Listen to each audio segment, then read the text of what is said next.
Detective Santos leans across the interrogation table. Emma Crawford is 7 years old, James. She gave birth 2 days ago. The youth center worker's hands shake violently. His face goes pale. I want a lawyer. Before we dive in, comment where you're watching from and don't forget to subscribe. The gymnasium floor felt hard and cold beneath Maya's knees as she watched her daughter Emma perform cartwheels with the other second graders. Wednesday afternoon at Lincoln Elementary always smelled like rubber mats and kid sweat mixed with the artificial lemon scent the janitors used. Maya checked her phone. 3:45. 15 more minutes until pickup time. She glanced back up just as Emma stumbled mid-cartwheel, her small hands flying to her stomach. The 7-year-old's face went pale, her freckles standing out starkly against her suddenly chalk-white skin. Emma? Maya was already moving toward the mat, but before she could reach her daughter, Emma's knees buckled. The child crumpled to the gymnasium floor, her thin body curling into itself as she clutched her abdomen. A small, agonized whimper escaped her lips. The sound a parent never forgets. Someone call 911. The gym teacher, Mrs. Peterson, was already kneeling beside Emma, her hand reaching for the child's pulse. Maya dropped to the floor beside her daughter, her hands hovering over Emma's body, afraid to touch her, afraid not to.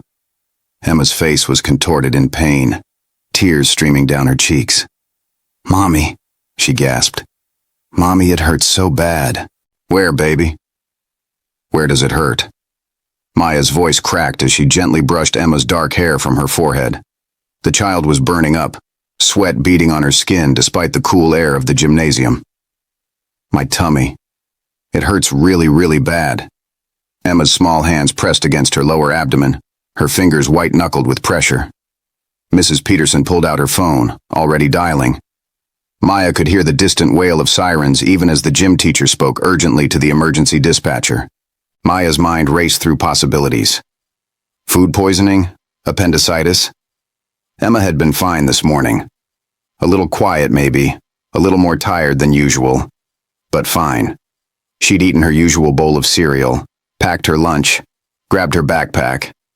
Nothing out of the ordinary. Except Maya's breath caught. Except Emma had been different lately. For weeks now. Maybe longer. More withdrawn. More secretive. Baggy clothes when she used to love her fitted dresses.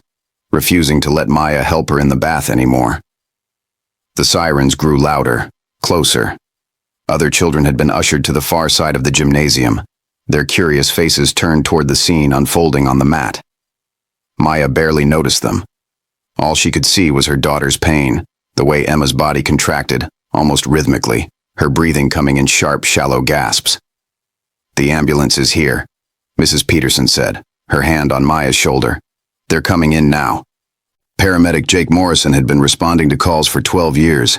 He'd seen everything from heart attacks to car accidents, from drug overdoses to domestic violence. But something about the dispatch for Lincoln Elementary made his gut clench. 7-year-old female, severe abdominal pain, collapsed during gym class. Could be anything. Probably appendicitis. Kids that age, it was usually something straightforward. He and his partner, Lisa Chen, grabbed their gear and headed into the school. The gymnasium was chaos barely contained. A cluster of adults surrounded a small form on the mat, and Jake could hear the child's cries even from the doorway. He moved quickly, Lisa right behind him, their footsteps echoing on the polished floor. "I'm Jake. I'm a paramedic," he said, kneeling beside the little girl. A woman who must be the mother looked up at him with terrified eyes. "She just collapsed. She's in so much pain." Jake nodded, his hands already moving to assess the child. "What's her name?" "Emma. Emma Crawford." The mother's voice shook. "Okay, Emma.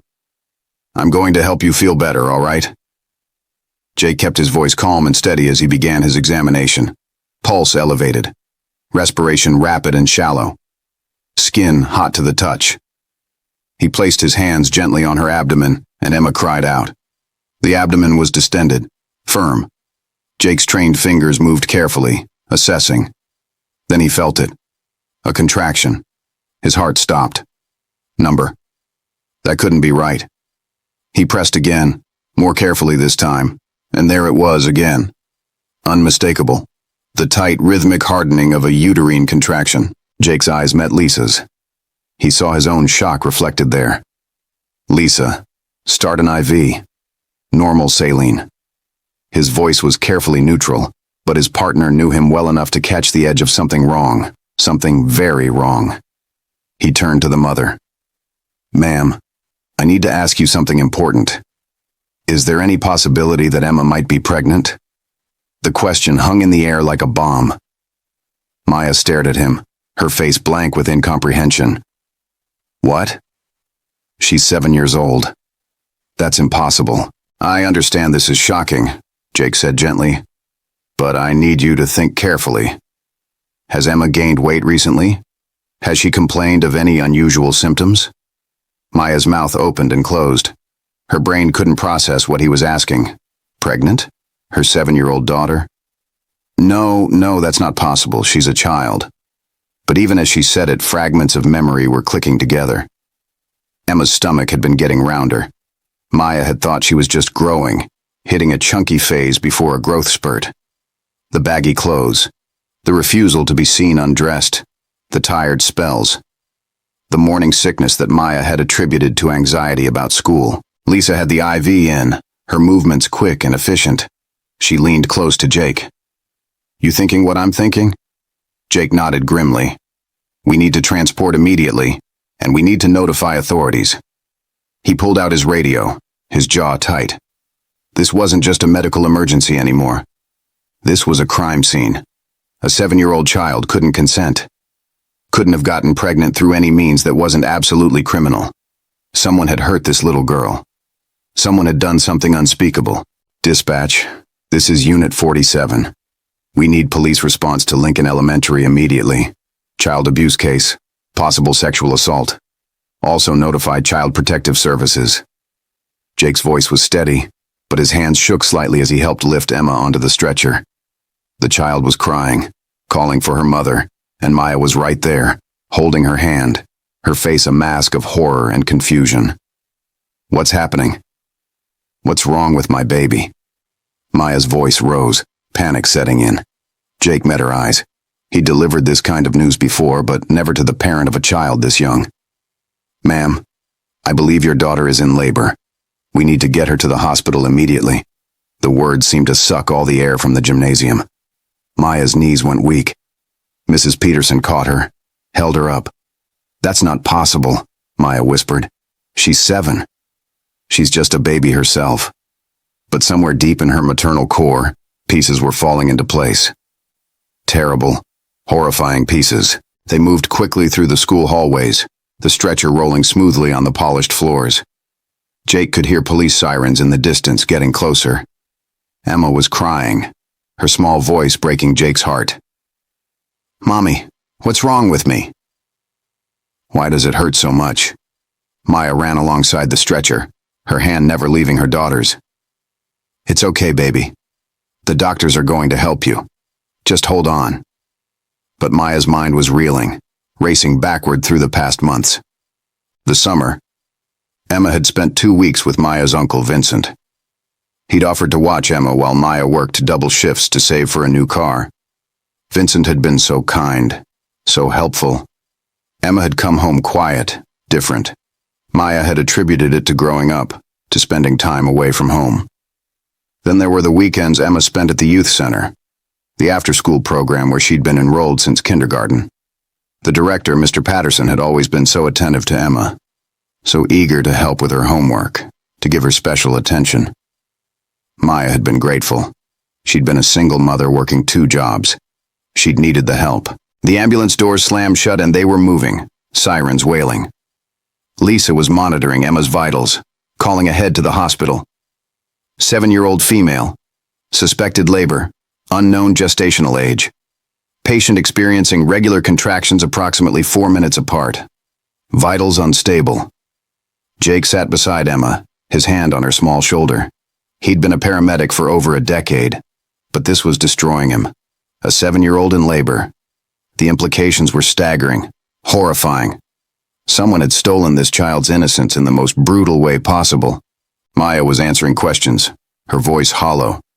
She's had her vaccines. No chronic conditions. She's healthy. She's always been healthy. But her mind was screaming. Who did this? Who touched my baby? Who hurt her? The faces flashed through her memory. Vincent, Mr. Patterson, Emma's second-grade teacher, Mr. Riley, the neighbor who sometimes watched Emma for an hour after school, Maya's boyfriend, Derek, who she'd been dating for 8 months. He'd been so good with Emma, so patient. Maya felt sick.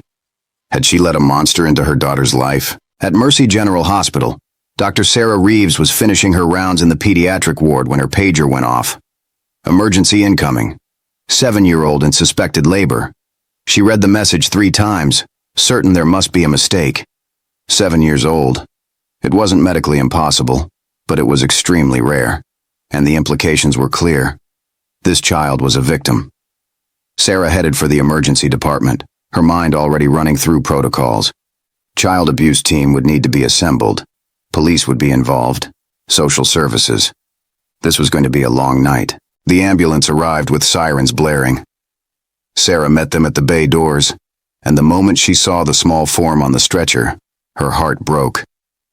The child looked even younger than 7, small and fragile, her face contorted in pain. "Emma," the mother was saying, her voice breaking. "Mommy's here." "Mommy's right here." Sarah fell into step beside the stretcher. "I'm Dr. Reeves. We're going to take excellent care of Emma."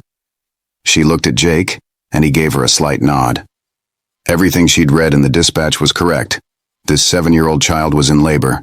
In the trauma bay, the team moved with practiced efficiency. 4 lines adjusted, monitors attached, blood drawn for labs. Sarah performed a quick but gentle examination, and her worst fears were confirmed. Emma was fully dilated. This baby was coming, and coming soon. "I need obstetrics down here immediately," Sarah called out. "And someone notify pediatrics that we'll need NICU standing by." She turned to Maya, who stood frozen by the door, her face white as paper. "Mrs. Crawford, I need to speak with you." Sarah led her to a quiet corner of the trauma bay, her voice gentle but firm. "Your daughter is in active labor. We need to prepare for delivery." Maya's legs gave out. A nurse caught her, guided her to a chair. How is this possible? How did I not know? The guilt was already eating her alive. What kind of mother didn't notice her 7-year-old daughter was pregnant? Sarah knelt in front of her. "Mrs. Crawford, this is not your fault. Someone hurt your daughter. Someone committed a terrible crime. Right now, we need to focus on keeping both Emma and her baby safe. But I need you to think. Has Emma mentioned anyone touching her inappropriately? Has there been anyone new in her life?" Maya's mind was a chaos of memories and suspicions. "My uncle watched her for 2 weeks in July. She came back different, quieter. And there's a man at her after-school program, Mr. Patterson.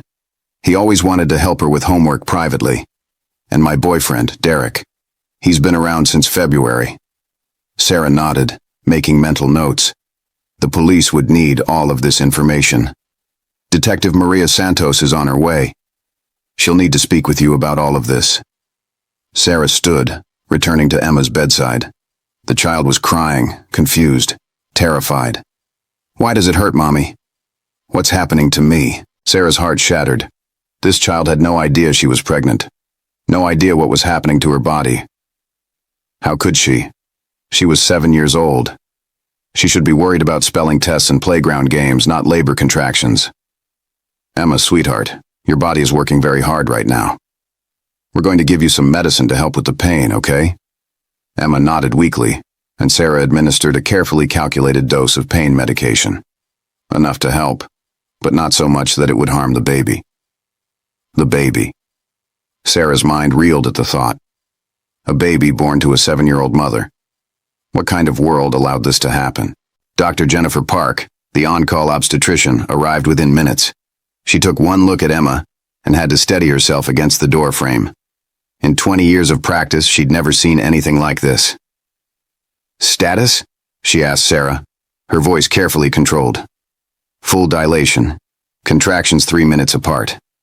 Baby appears to be in vertex position. Estimated gestational age unknown, but based on abdominal measurements, possibly 30 to 32 weeks. Jennifer nodded, moving to Emma's bedside. Emma, honey, I'm Dr. Park. I'm going to help you, all right? The delivery team assembled quickly. Neonatal intensive care specialists, pediatric nurses, social workers. Everyone moving with purpose, but also with a heavy sadness. This wasn't a joyful birth. This was evidence of a horrific crime. Emma's cries filled the room, and Maya stood beside her daughter, holding her hand, whispering words of comfort that felt hollow, even as she spoke them. You're so brave, baby. So strong. Mommy's here. Jake stood outside the trauma bay, speaking quietly with the 2 police officers who had arrived. Detective Maria Santos, a veteran of the Special Victims Unit, listened intently to his account. The mother seems genuinely shocked, Jake said. I don't think she had any idea. Maria nodded. We'll need to interview everyone in the child's life. Family, teachers, neighbors, anyone with regular access.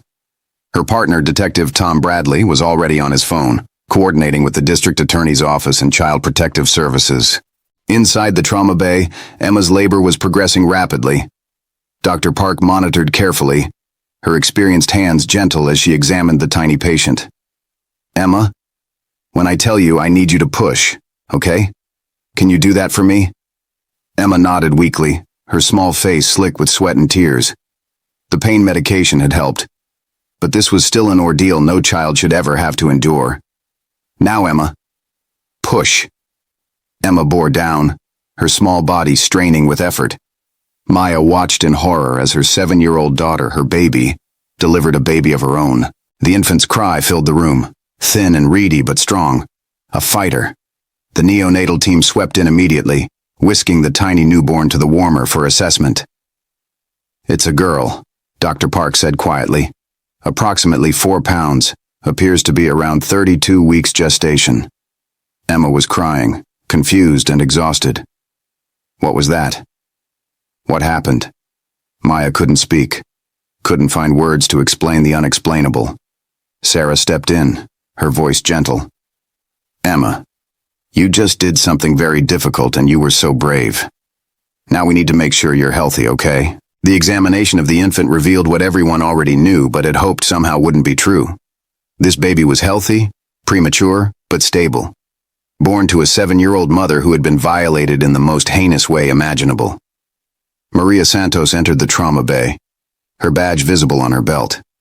She'd seen terrible things in her career, but this ranked among the worst. She approached Maya carefully. Mrs. Crawford, I'm Detective Santos. I need to speak with you about Emma's life. Everyone who has had access to her. Maya's voice was mechanical as she went through the list.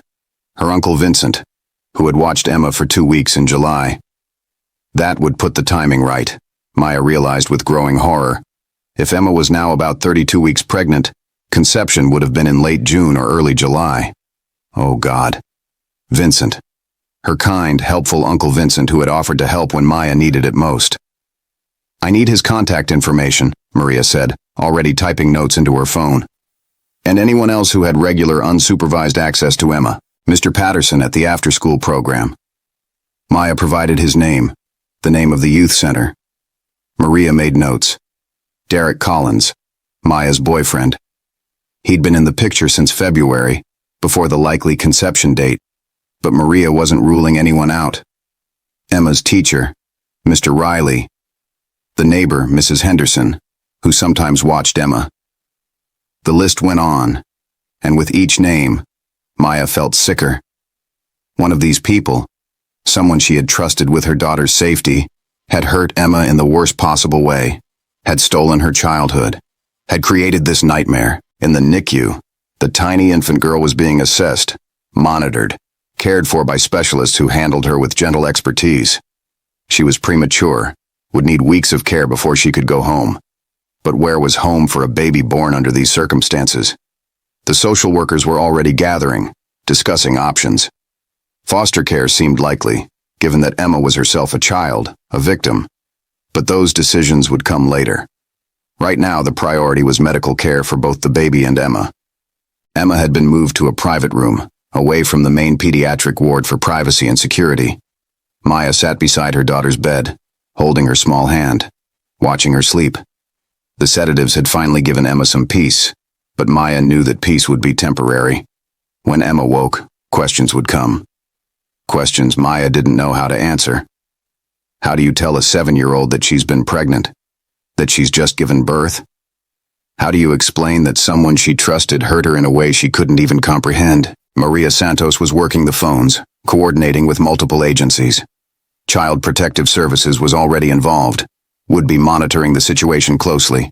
The district attorney's office was preparing for what would likely be a major case. Vincent Crawford, Maya's uncle, was being located for questioning. The youth center where Mr. Patterson worked was being notified that one of their employees was under investigation. Every person who had access to Emma was being looked at, their background scrutinized, their alibis checked. By midnight, Vincent Crawford was sitting in an interrogation room at the precinct.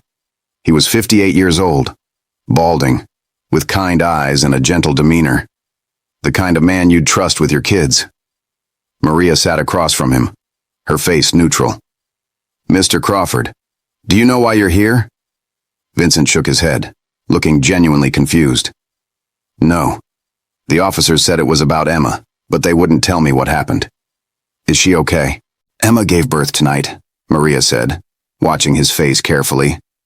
"She's 7 years old." Vincent's face went pale, then green. For a moment, Maria thought he might vomit. "What? That's impossible. How is that possible?" His reaction seemed genuine, but Maria had been fooled before. "Someone sexually assaulted Emma sometime in late June or early July. You had Emma for 2 weeks in July, unsupervised." Vincent's hands started shaking. "You think I did this? You think I would hurt Emma?" His voice rose, indignant and horrified. "I love that little girl. She's like a granddaughter to me." "Then help me understand," Maria said. "During those 2 weeks, did you notice anything unusual? Did Emma have any visitors? Did anyone else have access to her?" Vincent thought hard, his face creased with concentration and distress. "She went to day camp at the community center. 3 days a week, 9 to 3. The rest of the time she was with me." He provided the name of the camp, the counselors he remembered. Maria made notes. This was going to be a long investigation, but she was determined. Whoever did this to Emma would be found. Would pay for what they'd done. Back at the hospital, Sarah Reeves was completing her examination of Emma. The physical evidence of assault was there, documented carefully, photographed for the investigation. It made Sarah sick, this catalog of abuse perpetrated on a child's body. But it was necessary. It would help convict whoever did this. Maya had been asked to step out during the examination, and now she sat in the waiting area, her head in her hands. She'd called her mother, her sister. They were on their way. But Maya felt completely alone in a way she'd never experienced before. She'd failed Emma, failed to protect her, failed to notice what was happening. The guilt was crushing. "Mrs. Crawford," a woman in a suit approached, offering her hand. "I'm Catherine Wells, from Child Protective Services. I need to speak with you about Emma's care moving forward." Maya looked up, wiping her eyes. "What does that mean?" Catherine sat beside her, her voice gentle but professional. "Given Emma's age and the circumstances, we need to ensure that both she and the baby receive appropriate care and support. We're not removing Emma from your custody at this time, but we will be involved in her case, monitoring her well-being and recovery." Recovery. The word seemed impossible. How did a 7-year-old recover from something like this? Emma had been violated, traumatized in ways that would affect her for the rest of her life, had been forced into a pregnancy and delivery that her young body was never meant to endure. The physical wounds would heal, but the emotional and psychological scars, those would last forever. Maya's tears came harder now, unstoppable. "I should have known. I should have seen it." Catherine placed a hand on Maya's shoulder. Perpetrators of child sexual abuse are often very skilled at hiding their actions. This is not your fault. The blame lies solely with whoever hurt Emma. But Maya couldn't accept that. Not yet. Her mind kept replaying every moment of the past 9 months. Every time Emma had been quiet at dinner. Every time she'd hidden in baggy clothes. every time she'd flinched from a hug. The signs had been there, hadn't they? Maya had just been too busy, too distracted, too trusting. She thought about all the times she'd been grateful for Mr. Patterson's extra attention to Emma. How she'd thanked him for staying late to help with homework. How she'd thought it was so kind that he took such an interest in the struggling students. She'd even recommended the program to other parents, praised the dedication of the staff. The weight of that realization crushed her. What if Emma wasn't the only one? What if other children were suffering because Maya had unknowingly endorsed a predator? Catherine seemed to read her thoughts. Mrs. Crawford, the police are investigating everyone who had contact with children through that program. If there are other victims, they will be found and helped. Right now, you need to focus on Emma. She needs you to be strong for her. Maya nodded, wiping her eyes. Strong. She had to be strong. But inside, she felt shattered into a million pieces. Her phone buzzed. Her mother had landed at the airport and was on her way. Her sister was driving up from Portland and would arrive by morning. Maya wasn't alone in this, she reminded herself. Emma wasn't alone. They had family, support, people who loved them. That had to be enough to get through this nightmare. Down the hall, in a small conference room, Jake Morrison sat with his head in his hands. Lisa Chen sat beside him, silent. They'd been paramedics together for 7 years, had seen countless tragedies, but this one was breaking them both. I keep thinking about my own daughter, Jake said quietly. She's 6, just a year younger than Emma. I can't imagine. His voice broke. Lisa put her hand on his shoulder. We got her to the hospital. We did our job. Now we have to trust that everyone else will do theirs. But Jake knew it wasn't that simple. Emma's life had been irreparably changed. She would carry this trauma forever. And somewhere out there, a monster had walked free for months, maybe longer, hurting a child and getting away with it. The rage Jake felt was almost overwhelming. He wanted to find whoever did this, wanted to make them pay in ways the justice system never could. But that wasn't his role. His role had been to recognize the emergency, to get Emma to safety, to call for help. He'd done that.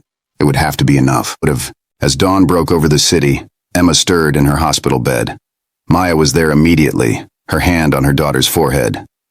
Mommy? Emma's voice was small and confused. What happened? I feel weird. Maya's throat closed. How did she explain this? Dr. Sarah Reeves had said that Emma had likely been so young and uninformed that she hadn't understood what was happening to her body during the pregnancy. Hadn't understood the changes, and now she delivered a baby without understanding what that meant. The therapy team would help guide these conversations, Sarah had said. Child psychologists specially trained in trauma. But right now, Emma was asking, and Maya had to say something. You were very sick, sweetheart. Your tummy hurt because your body was going through something difficult, but the doctors helped you, and now you're going to get better. It was a non-answer, a deflection, but it was all Maya could manage. Emma's eyes were heavy with lingering sedation. Is the hurting going to come back? No, baby. The hurting is over. You're safe now. Maya prayed that was true, that whoever had done this to her daughter was about to be caught, that Emma would truly be safe. Detective Maria Santos had been working for 48 hours straight, surviving on coffee and determination.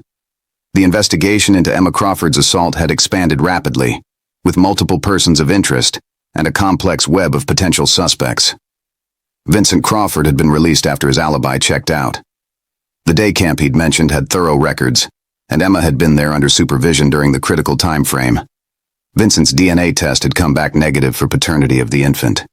He wasn't the father, which meant the perpetrator was still out there. Tom Bradley walked into Maria's office carrying a stack of files. Background checks came back on everyone at the youth center. Most are clean, but there's something interesting about James Patterson. Maria looked up, her tired eyes sharpening with focus. What did you find? Tom laid out several documents. Patterson worked at 3 other youth centers before this one. Left each position after less than a year. No formal complaints filed, but I made some calls. At 2 of the centers, parents had raised concerns about him spending too much time alone with young girls. Maria's jaw tightened. Why wasn't this flagged? Tom shook his head. The complaints were vague, never investigated thoroughly. Parents moved their kids to different programs, and that was that. No one connected the dots. Maria stood, grabbing her jacket. Where is Patterson now? At the youth center. We can pick him up for questioning. Maria nodded. Let's go. And get a warrant for his DNA. At Mercy General, Dr. Sarah Reeves was meeting with the child psychology team. Dr. Robert Chen, a specialist in childhood trauma, had been assigned to Emma's case. The challenge here is multifaceted, Robert explained to the team. Emma is 7 years old. At that age, many children don't have comprehensive sex education. She may not have understood what was happening to her body during the pregnancy, or what the assault itself meant. Our approach needs to be age-appropriate, trauma-informed, and very gentle. Sarah nodded. She's been asking questions, but her mother is struggling to know what to say. Robert made notes. That's normal. We'll work with both Emma and her mother. The goal initially is to help Emma feel safe, to begin processing what happened at a level she can comprehend. The deeper therapeutic work will take years. The weight of that statement settled over the room. Years of therapy. Years of healing from trauma that should never have happened. A childhood fundamentally altered by one person's evil actions. Maya sat in Emma's room, watching her daughter color in a princess coloring book that one of the nurses had brought. Emma seemed calm, medicated, distracted from the pain. But Maya knew that eventually the questions would intensify. Emma would need real answers. The door opened, and Catherine Wells from CPS entered with Dr. Chen. Mrs. Crawford, this is Dr. Chen. He's going to be working with Emma and your family. Maya shook his hand, desperate for guidance. How do I talk to her about this? Robert sat down, his voice calm and reassuring. We'll guide you through it step by step. Right now, Emma has been told she was sick, that her body went through something difficult. That's appropriate for the moment. As she asks more questions, we'll help you provide truthful, age-appropriate answers. The most important thing is that Emma knows she's safe, that what happened wasn't her fault, and that she's loved. Maya's eyes filled with tears. I should have protected her. I should have known. Robert's expression was kind but firm. Predators are skilled at manipulation and secrecy. The only person responsible for what happened to Emma is the person who hurt her. Across town, Maria and Tom were entering the Riverside Youth Center. The director, a woman named Patricia Hughes, met them at the door, her face pale with shock. I can't believe this is happening. James has been with us for 9 months. He's always been so good with the children. Maria kept her expression neutral. We need to speak with him. Is he here? Patricia nodded, leading them down a hallway decorated with children's artwork. He's in the homework room with a group of kids. Through the window, Maria could see James Patterson. He was 32 years old, clean-cut, with an easy smile. He was leaning over a little girl's shoulder, pointing at something in her notebook, his hand resting casually on the back of her chair. Too casually, too familiar. Maria's instincts flared. We'll need to speak with him privately. Can you have the children taken to another room? Patricia nodded, clearly shaken, and called another staff member to collect the children. James looked up as Maria and Tom entered, his smile faltering slightly. Can I help you? Maria showed her badge. James Patterson? I'm Detective Santos. We need you to come to the station to answer some questions. James's face went carefully blank. Questions about what? About a child named Emma Crawford. Maria watched his reaction closely. There it was. Just a flicker, a tiny tightening around his eyes. But it was there. Recognition. Guilt. I don't know anyone by that name, James said, but his voice lacked conviction. Emma attended the after-school program here. You spent considerable time helping her with homework. Tom stepped closer, his bulk intimidating. We have witnesses who say you often took her to a private room for one-on-one tutoring. James's hand started to shake. I help lots of kids with homework. That's my job. Maria moved in. Emma is 7 years old, James. She gave birth 2 days ago. Someone raped her. Someone got a 7-year-old child pregnant. James's face drained of color. I want a lawyer. The words every detective hates to hear, but also sometimes the most telling. Maria nodded. That's your right. But we will be taking your DNA and we will be searching your home and your computer. And we will find the evidence. James said nothing, but the sweat beading on his forehead spoke volumes. As Tom cuffed him and read him his rights, Maria felt a grim satisfaction. They had their man. Now they just needed the evidence to prove it. The DNA results came back 3 days later. James Patterson was the father of Emma's baby. The evidence was irrefutable. Combined with forensic analysis of his computer, which revealed disturbing searches and images, and testimony from other parents at previous youth centers who had raised concerns, the case against him was strong. The district attorney, Carol Martinez, was preparing charges that would ensure James Patterson would never see freedom again. Maya was in a meeting with Carol, Maria, and Catherine Wells, learning about what would come next. There will be a trial, Carol explained. Given Emma's age and the nature of the crimes, we'll do everything possible to protect her from having to testify, but there are no guarantees. However, with the DNA evidence, the forensic evidence from his computer, and his pattern of behavior at previous jobs, we have a very strong case, even without Emma's testimony. How long will this take? Maya asked, her voice hollow. She'd barely slept since that terrible day in the gymnasium, barely eaten. All her energy was focused on Emma, on being present, on trying to hold together the pieces of their shattered life. These cases can take months, sometimes longer, Carol said gently. But James Patterson has been denied bail. He's not a flight risk concern anymore. He's where he belongs, in jail, and that's where he'll stay. At the hospital, Emma was preparing to be discharged. Physically, she was recovering well, though she would need follow-up care for months. The doctors were amazed at how resilient her young body had been, how it had managed to carry a pregnancy to 32 weeks despite her age. But the psychological recovery would be far more complicated and long-lasting. Dr. Chen had begun therapy sessions with Emma, simple conversations about feelings, about safety, about what had happened in terms she could begin to understand. Someone hurt you, Robert said gently during one session, while Emma played with therapeutic dolls in the playroom. Someone did something to your body that was wrong. It's called abuse, and it was never, ever your fault. Emma looked up from the dolls, her brown eyes serious. Who hurt me? The question Maya and the team had been dreading. Robert carefully continued. The police are finding that out. But whoever it was, they're going to be caught, and they won't be able to hurt you or anyone else again. Emma was quiet for a moment, processing. Is that why my tummy hurt so bad? Robert nodded. Your body was going through something very difficult because of what that person did. But your body is healing now, and you're safe. Emma picked up one of the dolls, a small female figure, and hugged it close. I don't want anyone to hurt me again. Robert's heart broke.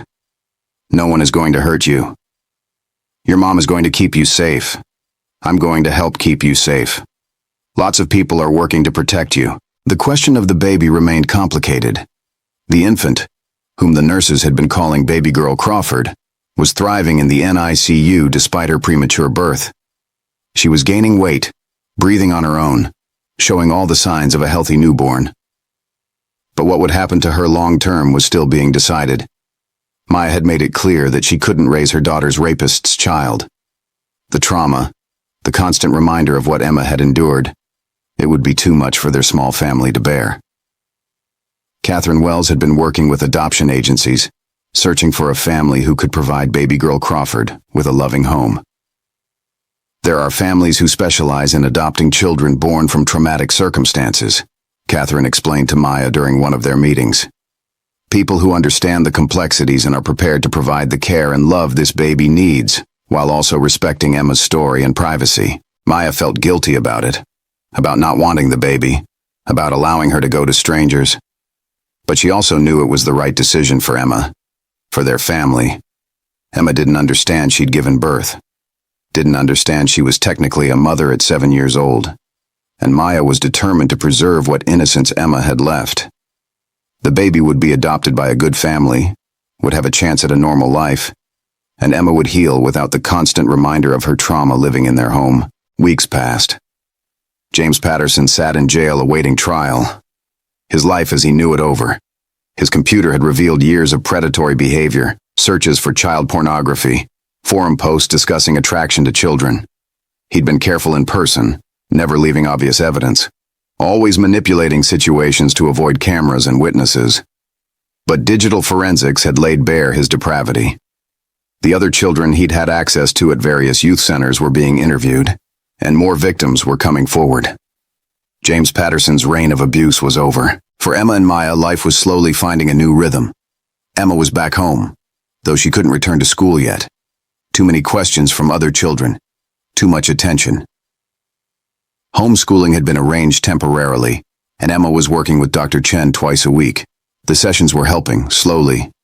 Emma was beginning to understand, in age-appropriate terms, what had been done to her. That someone she'd trusted, Mr. Patterson from the youth center, had hurt her in a very bad way. That it wasn't her fault. That her body had gone through something very difficult because of what he did. Maya watched her daughter carefully for signs of the trauma, for nightmares, for behavioral changes. They were there. Emma was more clingy, less trusting of adults, prone to sudden tears. But there were also moments of normalcy.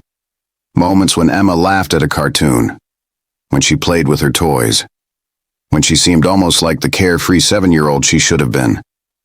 Those moments gave Maya hope. The trial began 6 months after that terrible day in the gymnasium. James Patterson's defense attorney tried to argue consent, tried to suggest Emma had somehow initiated contact. But the argument was absurd on its face. A 7-year-old cannot consent, cannot initiate sexual contact with an adult. The jury saw through the defense's desperation immediately. The DNA evidence was irrefutable. The computer evidence was damning. And when the prosecution brought in 3 other victims, now teenagers and young adults, who testified about their experiences with James Patterson at previous youth centers, the case was sealed. Emma did not have to testify, a small mercy that Carol Martinez had fought hard for. The judge had agreed that with the overwhelming evidence and Emma's age, subjecting her to testimony would constitute additional trauma without necessity. Maya watched the trial from the gallery, her mother beside her, and felt a savage satisfaction as the guilty verdict was read on all counts. Sexual assault of a minor, multiple counts, rape of a child, possession of child pornography, production of child pornography. The list went on and on. Sentencing came 2 weeks later.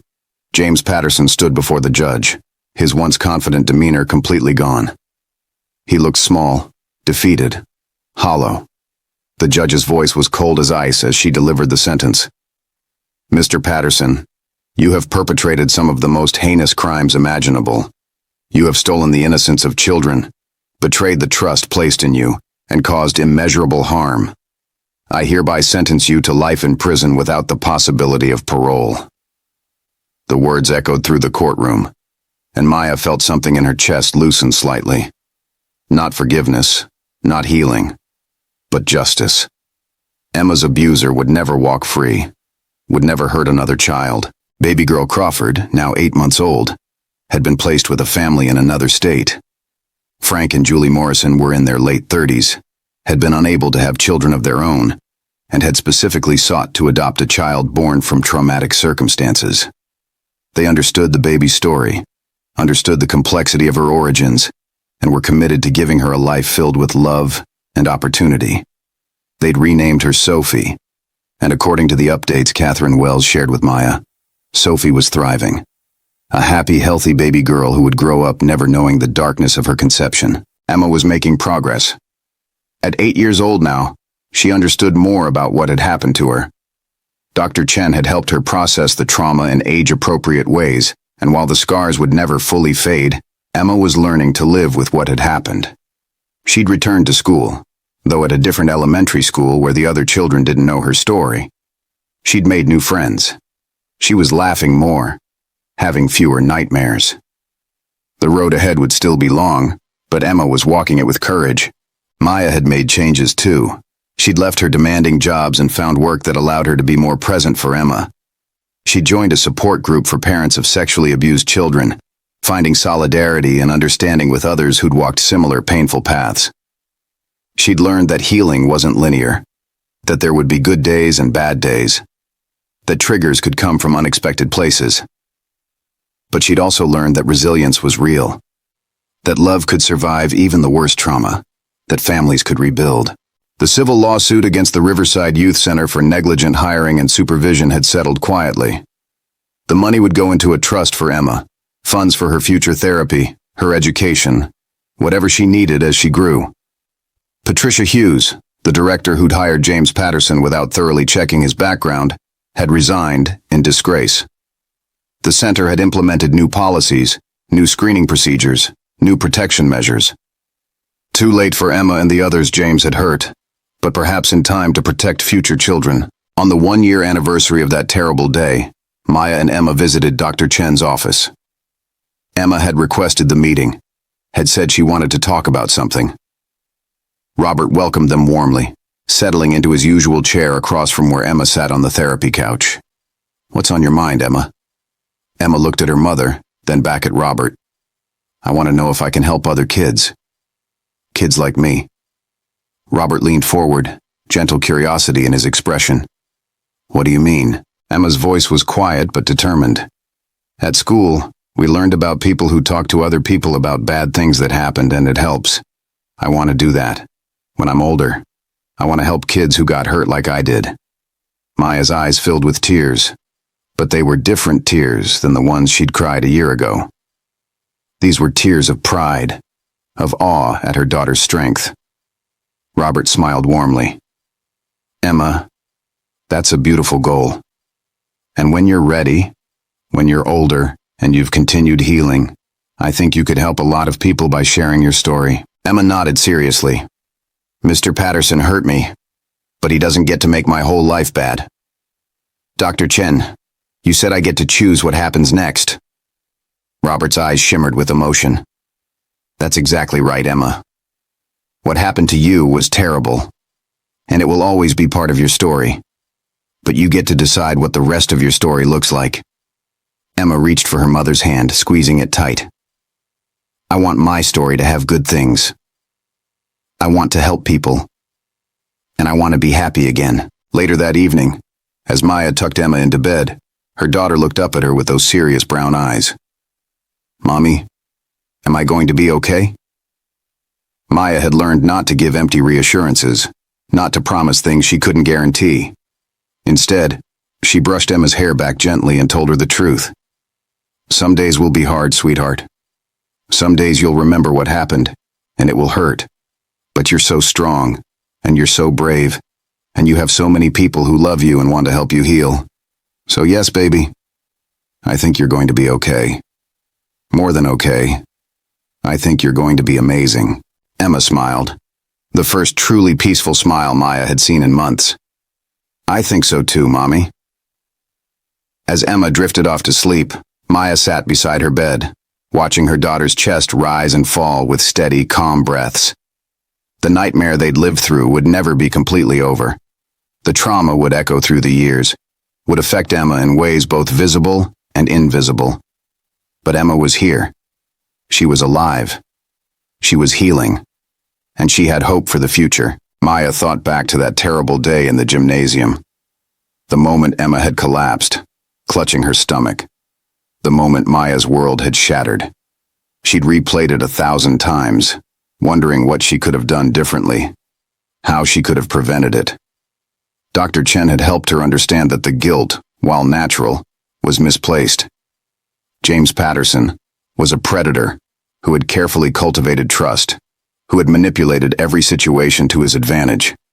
He'd chosen his victims carefully, targeted vulnerable moments, covered his tracks meticulously. The other victims who'd come forward had similar stories. Parents who'd trusted James. Children who'd been told that what was happening was normal, was their secret, was something they couldn't tell anyone about. The manipulation had been sophisticated, insidious. Maya had learned that predators like James often spent months grooming their victims, building relationships, creating situations where abuse could occur without detection.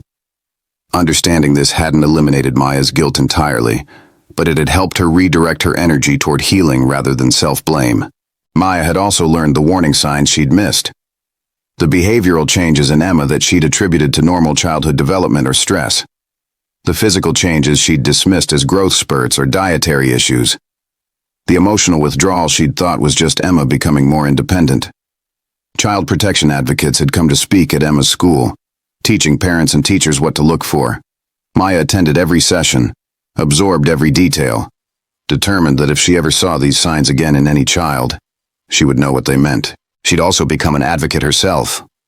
Quietly at first, then more publicly as Emma's case made headlines during the trial. Maya had spoken to parent groups, to school boards, to legislators about the need for better background checks for youth workers, for more comprehensive child safety education, for increased funding for child advocacy centers. She'd turned her pain into purpose, her trauma into action. It didn't erase what had happened to Emma, but it gave meaning to their suffering. It might protect other children in the future. Eleanor, their elderly neighbor, had been a constant source of support through everything. The night Emma came home from the hospital, Eleanor had shown up with casseroles and wisdom. "I raised 5 children," she'd told Maya, "and I learned that children are more resilient than we give them credit for. Emma will carry this, yes, but she won't let it define her. Not with a mother like you fighting for her." Those words had sustained Maya through the darkest moments. In a prison cell across the state, James Patterson lay on a narrow bunk, staring at the concrete ceiling. The other inmates knew what he was, what he'd done. Child predators didn't fare well in prison, and James had already experienced the brutal justice of his fellow inmates. But the physical pain was nothing compared to the knowledge that he would never leave this place. Never again see the sun without bars blocking it. Never again be able to hurt a child. He'd destroyed lives, stolen innocence, caused immeasurable pain. And now he would spend the rest of his life paying for those crimes. Dr. Sarah Reeves occasionally thought about Emma Crawford, the 7-year-old who'd come into her emergency room in labor. It had been the most shocking case of her career, the most heartbreaking.